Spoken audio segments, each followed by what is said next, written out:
গরুর পুরাণ অনুসারে জীবদ্দশায় আমরা যেমন কাজ করি, মৃত্যুর পর সেই অনুসারে ফলভোগ করতে হয়।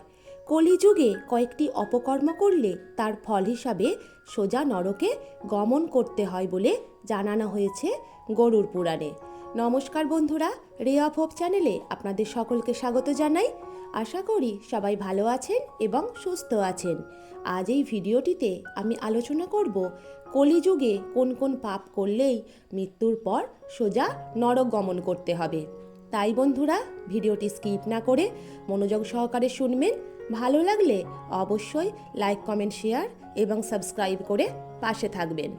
তো আসুন বন্ধুরা, শুরু করা যাক আজকের এই গুরুত্বপূর্ণ ভিডিওটি। মহর্ষি বেদব্যাসের কথা অনুযায়ী এই সৃষ্টি 4টি যুগের মধ্যে বিভক্ত। এই 4 যুগ হল সত্যযুগ, ত্রেতাযুগ, দ্বাপর যুগ এবং কলিযুগ। সত্যযুগ থেকে শুরু হয়ে কলিযুগে অবসান হবে সমগ্র সৃষ্টির। এরপর আবার নতুন করে সব কিছু শুরু হবে বলে জানিয়েছেন মহর্ষি বেদব্যাস। তিনি বলেছেন, সত্যযুগে যেমন শুধু সততা ও ধর্মের স্থান ছিল, তেমনি ত্রেতা ও দ্বাপরে ধীরে ধীরে অধর্ম বাড়তে থাকে। কলিযুগে শুধুই অন্যায়, শঠতা ও হিংসার বাস। স্বয়ং কল্কি অবতার এসে কলিযুগের অবসান ঘটাবেন বলে মনে করা হয়।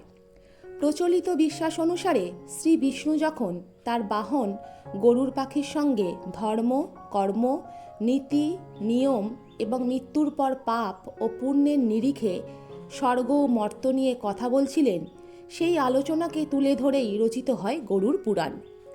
গরুর পুরাণে কলিযুগের কয়েকটি পাপ কাজের কথা উল্লেখ করা হয়েছে। এই অপকর্মগুলি করলে মৃত্যুর পর সোজা নরকে যেতে হয়। এই পাপগুলি যারা করে, অনন্ত নরক ভোগ থেকে তাদের কেউ রক্ষা করতে পারবে না। তো আসুন বন্ধুরা, জেনে নেওয়া যাক কলিযুগে কোন কোন পাপের ফলে নরকবাস হয়। ব্রহ্ম হত্যা বা ভ্রূণ হত্যা করলে মৃত্যুর পর নরকবাস ভোগ করতেই হবে।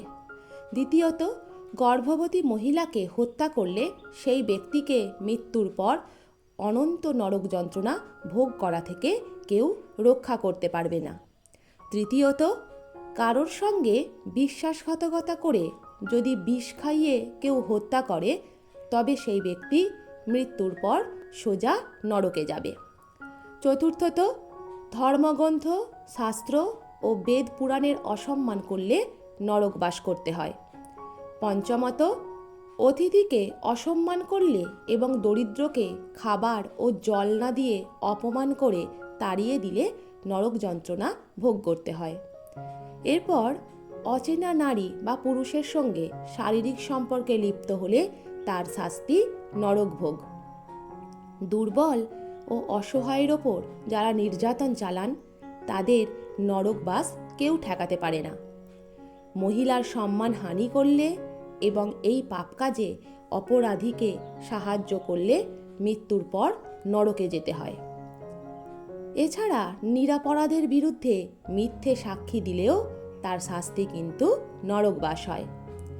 হিন্দু ধর্মের পঞ্চদেব অর্থাৎ মহাদেব, নারায়ণ, সূর্যদেব, গণেশ ও দেবী দুর্গার আরাধনা না করলে নরক প্রাপ্তি হয় বলে গরুর পুরাণে উল্লেখ আছে।